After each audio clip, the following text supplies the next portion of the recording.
নমস্কার, আমি তরুণ ঘোষ। 2025-এর আজকে শেষ দিন। 2025 নানান উত্থান পতনের মধ্যে দিয়ে ভারত বাংলাদেশ সম্পর্ক গিয়েছে। আগামীকাল নতুন বছর পড়বে। নতুন বছরের আগাম শুভেচ্ছা আপনাদের আমি জানিয়ে রাখি। আজ প্রয়াতা খালেদা জিয়ার অন্ত্যেষ্টিক্রিয়া, সেই উপলক্ষে ভারতবর্ষ প্রধানমন্ত্রী শোক জ্ঞাপন করেছিলেন এবং বিশেষভাবে পাঠানো হয়েছে আমাদের বিদেশমন্ত্রী ডক্টর জয়শঙ্করকে তার শেষকৃত্যে উপস্থিত থাকার জন্য।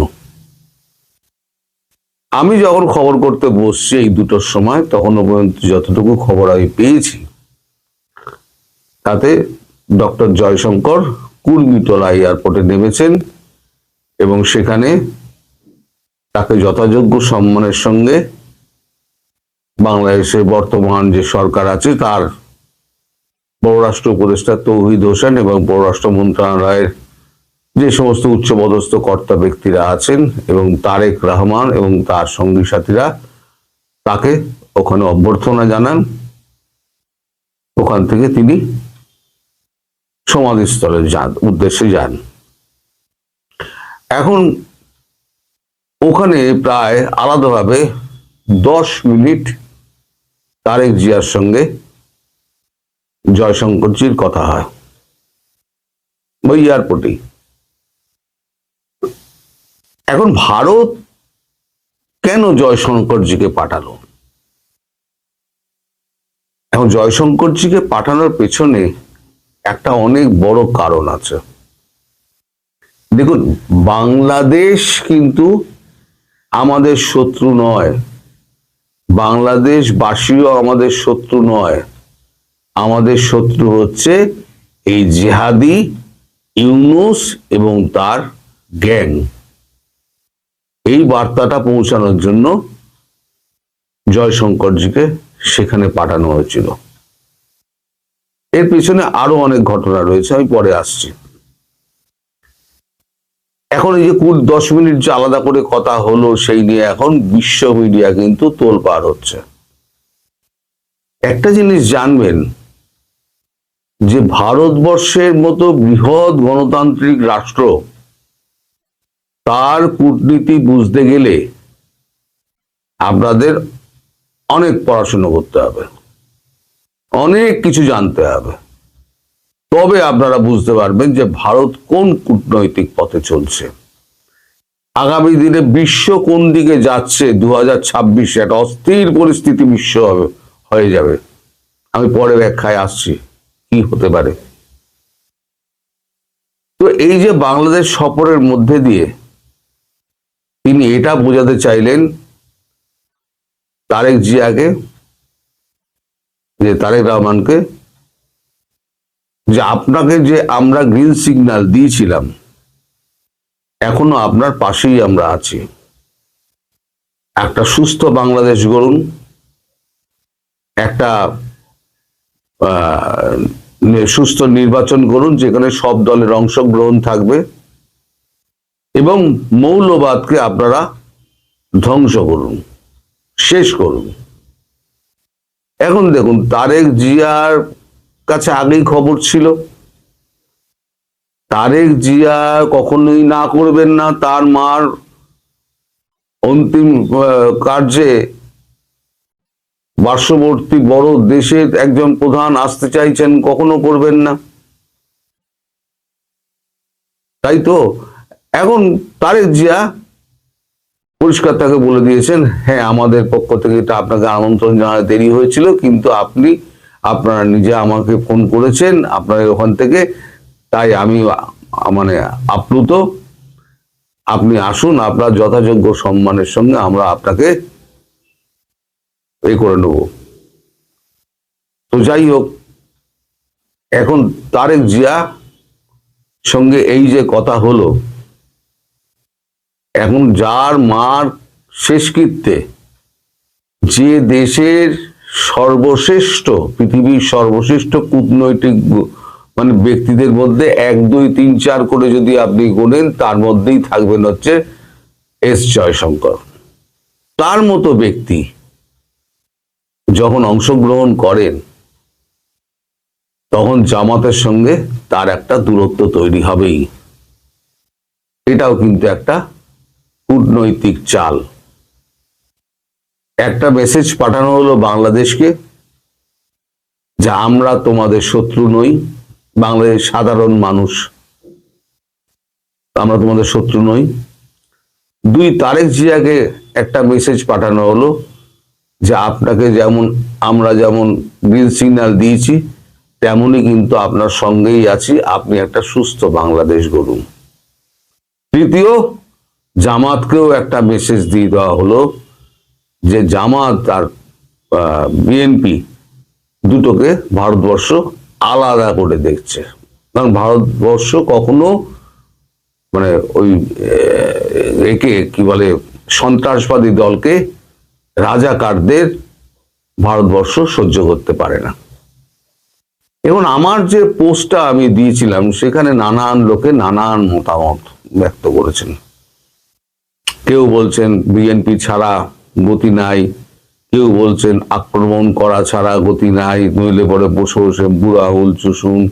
এই আপনারা যারা লিখছেন না, আপনারা একটু ইউটিউব আর ফেসবুকের বাইরের পৃথিবীটা একটু দেখুন, কূটনৈতিক হালচালটা দেখুন। 2026-এ কি ঘটতে যাচ্ছে। 2026 কিন্তু 2025 হবে না। 2026-এ কিন্তু সারা পৃথিবী অশান্ত হয়ে যাবে। কি হবে আমি আপনাকে আজকে বলে দিচ্ছি।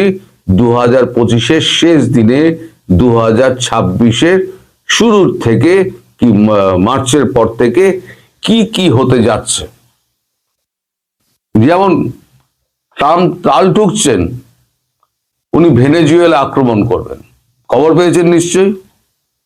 ট্রাম্প যদি ভেনেজুয়েলা আক্রমণ করে, তাহলে ট্রাম্প একটা দিকে ফ্রন্ট খুলে ফেলল। ভারত, চীন, রাশিয়া এরা এখন পাওয়ার শিফটিং এর মধ্যে রয়েছে।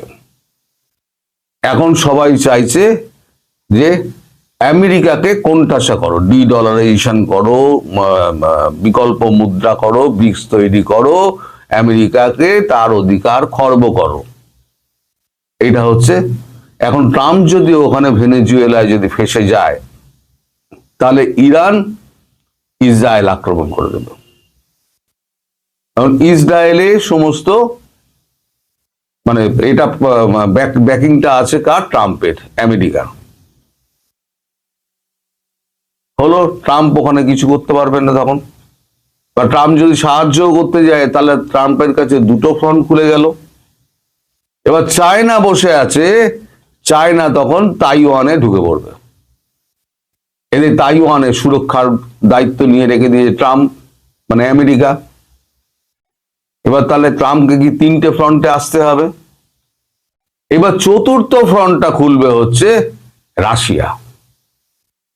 চতুর্থ ফ্রন্ট কোথায় খুলবে? কারণ ইউরোপ 100 বিলিয়ন ডলার দিয়েছে ইউক্রেনকে, যে তুমি যুদ্ধ করো, অস্ত্র কেনো আর যুদ্ধ করো। রাশিয়াকে টাইট মারতে হবে। এবার একেবারে তীরে ফুরে ইউক্রেনকে মারতে লেগে যাবে আমেরিকা, এই রাশিয়া। তাহলে আমেরিকা কখনো ঢুকতে গেলে আমেরিকার 4টে ফ্রন্ট হয়ে গেল। এই সুযোগে ভারত করবে কি? পাকিস্তানকে আক্রমণ করবে। তাহলে পাকিস্তান এখানে কোন জায়গা পাবে বলুন? 5 নম্বর ফ্রন্ট কি বা আমেরিকা খুলবে? আমেরিকা যত শক্তিশালী দেশ হোক, 5 নম্বর ফ্রন্ট খুলতে যাবে না, 4 নম্বর ফ্রন্ট খুলতে যাবে না, 3 নম্বর ফ্রন্ট খুলতে যাবে না। তাইওয়ানকে বাঁচাতেও যাবে না, ইউক্রেনকে বাঁচাতেও যাবে না। সে শুধু নিজের স্বার্থ বোঝে ভেনেজুয়েলা নিয়ে পড়ে থাকবে। কারণ ভেনেজুয়েলা তেল আর খনিজ সম্পদের ওপরেতে ট্রাম্পের, আমেরিকার নজর। তাই নিজের স্বার্থ সিদ্ধি ছাড়া সে পৃথিবীতে কাউকে চেনে না। ফলে এই যুদ্ধ করতে করতে এরা সমস্ত শেষ হয়ে যাবে এবং আমেরিকার যে মানে দাদাগিরি, সেটাও কিন্তু সারা বিশ্বের সামনে কমতে লেগে যাবে। এই যখন অবস্থা, তখন ভারতবর্ষ বাংলাদেশের ব্যাপারে কি সিদ্ধান্ত নেবে? এটাই তো একজন প্রশ্ন। ভারতবর্ষ বাংলাদেশের ব্যাপারে কি সিদ্ধান্ত নেবে? ভারত, এই যে আপনাদের বাংলাদেশের রাষ্ট্রদূতকে হঠাৎ ফেরত পাঠানো হলো, মানে বাংলাদেশে আপনাদের মিডিয়া বলা হচ্ছে যে তাকে হঠাৎ ডেকে পাঠানো হলো কেন? আসলে ডেকে পাঠানো হয়নি, তাকে ভারতবর্ষ থেকে বলে দেওয়া হয়েছে আপনি বাংলাদেশে গিয়ে সরকারকে এই কথাগুলো বলুন যে আত্মমর্যাদা সম্পন্ন দেশ হিসেবে টিকে থাকার দায়িত্ব বাংলাদেশের। এই সিদ্ধান্ত বাংলাদেশকে নিতে হবে যে তারা আত্মমর্যাদা সম্পন্ন দেশ হিসেবে টিকে থাকতে চায় কিনা। সেই মেসেজটাই পৌঁছে দেওয়া হয়েছে আমাদের বাংলাদেশের রাষ্ট্রদূত যিনি আছেন রিয়াজ হামিদুল্লাহ, তাকে ডেকে পাঠিয়ে এই কথাটি বলে তাকে বাংলাদেশে পাঠানো হয়েছে। আপনাদের সাথে উল্টোপাল্টা খবর হয়। এখন ইউনূস বহু চেষ্টা করেছে যে মোদি সাহেবের সঙ্গে এবং জয়শঙ্করজি দোভালজির সঙ্গে একটা বৈঠক করার। খলিলুরকে বহু চেষ্টা করেছে, খলিলুর পারেনি বলে খলিলুরকে অনেক কথা শুনিয়েছে। এইখানে উনি হাত পা জুড়ে লেগে পড়েছেন, চারদিকে দৌড়দৌড়ি করছেন একটা যদি অ্যাপয়েন্টমেন্ট পাওয়া যায় ডক্টর জয়শঙ্করের সঙ্গে। আজকে একটা ভারতীয় হাই কমিশনে একটা অনুষ্ঠান আছে, সেখানে বিশিষ্ট ভারতীয়দের সঙ্গে মিলিত হবেন ডক্টর জয়শঙ্কর, এবং সেখানে একটা ভোজেরও আয়োজন আছে। সেখানে বিভিন্ন বাংলাদেশি নামী সাংবাদিকদেরও ডেকে পাঠানো হবে, নামী ব্যক্তিদেরও যেমন ডেকে পাঠানো হচ্ছে। তা সেখানেও অন্তত যাতে 5 মিনিটের জন্য কথা বলতে পারেন তার জন্য এখন উঠে পড়ে লেগেছেন ডক্টর ইউনূস। এখন দেখা হবে কি হবে না, কথা হবে কি হবে না তা আমি জানি না, কিন্তু আমার যতদূর মনে হয় এই সন্ত্রাসবাদী ইউনূসের সঙ্গে ডক্টর জয়শঙ্কর হয়তো দেখা নাও করতে পারেন। আর যদি দেখা হয় তাহলে পরে তাকে তার ঔকাত সমঝে দেবে। আমাদের হিন্দিতে একটা কথা আছে, এই যে বলছেন না আপনারা, বলছেন এই ধমকে দিচ্ছে, এই ভারত নিয়ে নেবো, অমুক নিয়ে নেবো, 7 সিস্টার নিয়ে নেবো বলে খুব চেঁচামেচি করে। হিন্দিতে একটা কথা আছে, কুত্তা আপনা গলি মে শের হ্যায়। তোমার ঘরে ঢুকে আমাদের টপ কূটনীতিক ঘুরে আসছে, একেবারে 12 ঘন্টা কাটিয়ে আসছে, তোমরা কিছুই তোমাদের করার ক্ষমতা নেই। শের শের হতা হ্যায়, বাঘ যে বাঘই। বলেছি না ভারতের থেকে বড় গুন্ডা দক্ষিণ পূর্ব এশিয়ায় আর নেই। এই গুন্ডামি দেখাচ্ছে না, যেদিনকে গুন্ডামি দেখাবে সেদিনকে বুঝতে পারবেন যে কতটা জলে আছেন, কতটা ডাঙায় আছেন। বেগম খালেদা জিয়ার মৃত্যুকে ঘিরে একটা আঞ্চলিক বা বৈশ্বিক রাজনীতির একটা মেরুকরণও কিন্তু দেখা গেল। বাংলাদেশের প্রতিবেশী দেশগুলো আসছেন আর দূর দেশের রাষ্ট্রের পক্ষ থেকে, সরকারের পক্ষ থেকে বার্তা দিচ্ছে। এর মধ্য দিয়ে কিন্তু আঞ্চলিক প্রতিদ্বন্দ্বীদের মেরুকরণ স্পষ্ট হলো। কি সেটা দর্শক একটু ব্যাখ্যা করি।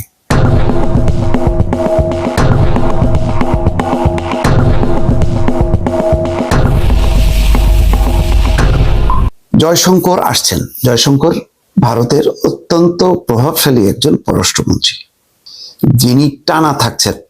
অনেক মন্ত্রীর দপ্তর ওলটপালট, কিন্তু জয়শঙ্কর তার দপ্তর পরিবর্তন হয় না। অত্যন্ত ঝানু কূটনীতিক। অজিত দোভাল যেমন নিরাপত্তা উপদেষ্টা একটা গুরুত্বপূর্ণ, আর হচ্ছে জয়শঙ্কর এই মুহূর্তে। সেই জয়শঙ্কর বাংলাদেশে আসছেন। দেখেন কখন আসছেন এবং কেন আসছেন। এই সরকারের সাথে তো ভারতের সম্পর্ক খারাপ, সবাই জানে, তলানিতে। শুধুমাত্র সর্বোচ্চ পর্যায়ে সম্ভবত পররাষ্ট্র সচিব এসছেন, সেটা নিয়েও অনেক বিতর্ক। কিন্তু এখন জয়শঙ্কর স্বয়ং আসছেন একটা বার্তা নিয়ে। কি বার্তা? শুধু কি বেগম জিয়ার প্রতি শ্রদ্ধা জানাতে না, সামনের রাজনীতি, সামনের রাজনৈতিক পট পরিবর্তন, সেটাকে স্বাগত জানাতে, তার সাথে একাত্মতা প্রকাশ করতে তিনি আসছেন। কারণ মনে করবেন, মানে কূটনীতি প্রতিটা পদক্ষেপ গুরুত্বপূর্ণ, প্রতিটা পদক্ষেপের পেছনে একটা রাজনৈতিক কূটনৈতিক তাৎপর্য আছে। বাংলাদেশের এখন একটা সন্ধিক্ষণে যে একটা নির্বাচনী তফসিল ঘোষণা হয়ে গেছে, নির্বাচন হবে, নির্বাচনে ক্ষমতায় আসবে রাজনৈতিক দলগুলো। সম্ভাব্য দল ক্ষমতাসীন কোনটা? রয়টার্স সহ আন্তর্জাতিক যেই সংবাদ সংস্থাগুলোর জরিপ যে বিএনপি ক্ষমতায় আসছে। তো সেই বিএনপির কাণ্ডারি প্রধান পুরুষ, প্রাণ পুরুষ বেগম খালেদা জিয়া তিনি মারা গেছেন, ইন্তেকাল করেছেন। তো তার প্রতি শ্রদ্ধা জানানোর মধ্যে দিয়ে আগামী দিনে যারা ক্ষমতায় আসছেন তাদেরকে একটা বার্তাও দিয়ে দিল ভারত। একই সঙ্গে দেখেন, ইন্টারেস্টিং ব্যাপার হচ্ছে যে পাকিস্তানের পররাষ্ট্রমন্ত্রী এবং প্রধানমন্ত্রী ইসাক দ্বারা আসবেন বলে ঘোষণা হলো। আমার কেন জানি গেস করি, যদিও আমার কাছে তথ্যটা নেই এবং কূটনৈতিকভাবে কখনো স্বীকার করা হবে না, যে যেহেতু জয়শঙ্কর আসছেন, আস্তে করে সরে গেলেন পাকিস্তানের পররাষ্ট্রমন্ত্রী, পাঠাচ্ছেন স্পিকারকে। পাকিস্তানের স্পিকার, পাকিস্তানের পার্লামেন্টের কোনো গুরুত্ব আছে? পাকিস্তানের হচ্ছে যদি একজন বড় দরের সামরিক কর্মকর্তা আসতেন তাহলে বোঝা যেত যে এটা গুরুত্বপূর্ণ, কিন্তু স্পিকারের পার্লামেন্টের পাকিস্তানের কোনো গুরুত্বপূর্ণ বিষয় না। সেই স্পিকার আসছে, অর্থাৎ ইসাকদার আসলে যে গুরুত্বটা পাইতো, হঠাৎ করে পাকিস্তান একটু ইউটার্ন করলো। সেটা কি জয়শঙ্করের জন্য একটু পিছু উঠলো? যাই না। যদিও আজকের এই আলোচনাটা খুবই অপ্রাসঙ্গিক হবে এবং নিষ্ঠুর মনে হবে যে বেগম জিয়ার দাফন জানাজাকে সামনে রেখে এমন একটা রাজনৈতিক আলোচনা করছি, কিন্তু আমাকে করতে হচ্ছে।